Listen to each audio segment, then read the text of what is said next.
falling for nobody else but you. You caught my eye, and I've got a feeling I'm falling. Show me the ring and I'll jump right through. So what's up guys? What's going on? It's Paul Leon here and welcome to my YouTube channel. So today is our day off at papakita ko sa inyo guys itong bago nating motor, ang YAMAHA MIO AEROX 155cc. Kung mapapansin nyo, nandito tayo sa Timberland para i-test itong bago nating motor, kung gaano siya kabilis, kung gaano siya kalakas, kung gaano siya kaganda. Let's go!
So yun guys, na-inspire lang din ako at the same time nainggit ako. So explain ko lang sa inyo yung good side and bad side ng pagkainggit. Yung bad side is yung gusto mong makuha yung bagay na meron siya, at ang good side naman is yung magsisikap ka at magkakaroon ka ng bagay na katulad na sa kanya. Inspire lang din ako sa iba, sa mga naka-Aerox. So dati rin ako may motor, old model, motor stock. So ngayon is meron na nga tayong bagong motor.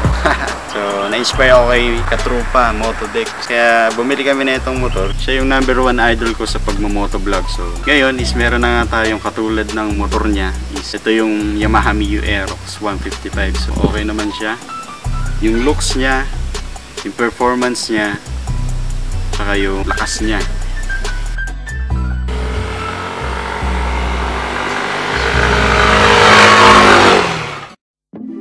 Ang YAMAHA MIO AEROX, isa sa pinakamalaki at pinakamaganda ng MIO version sa kasalukuyan. Meron itong 155cc engine, kayang-kaya kang dalhin kung saan mo man gusto. Fuel injected, matipid sa gas, kahit magwalwal ka pa sa pagpiga ng silinyador, walang problema.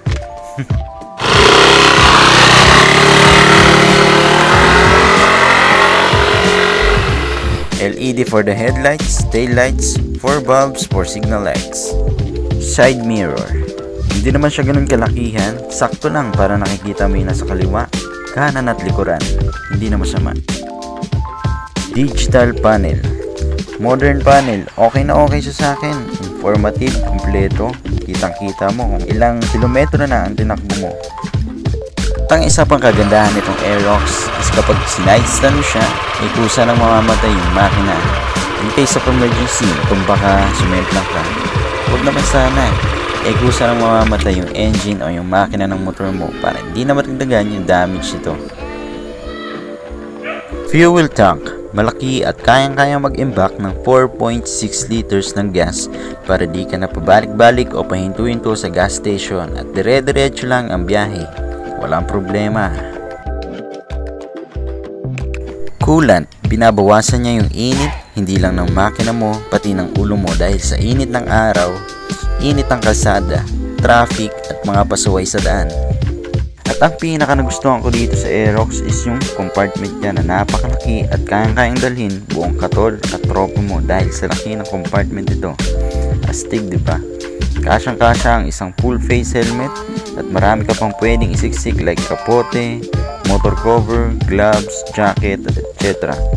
Dalhin mo na rin yung kumot mo, unan mo, higaan mo, tapos doon ka na rin tumira. De joke lang. Ayos, di ba? At ang nagustuhan ko dito sa Aerox is yung looks niya. Mataas, malaki, mataba, at ang astig tignan. Marami nagsasabi na ang lakas daw makayaman. Talaga naman. Dahil sa presyo nito na mapapalano ka lang ng laway kaysa kumain ng paborito mong spaghetti sa Jollibee ay hindi na lang dahil sa sobrang pagtitipid mo. Sakto lang dahil matipid yung motor mo, dapat matipid ka rin, di ba? Side mirror, digital panel, compartment, fuel tank, coolant, headlight, signal light, and looks niya.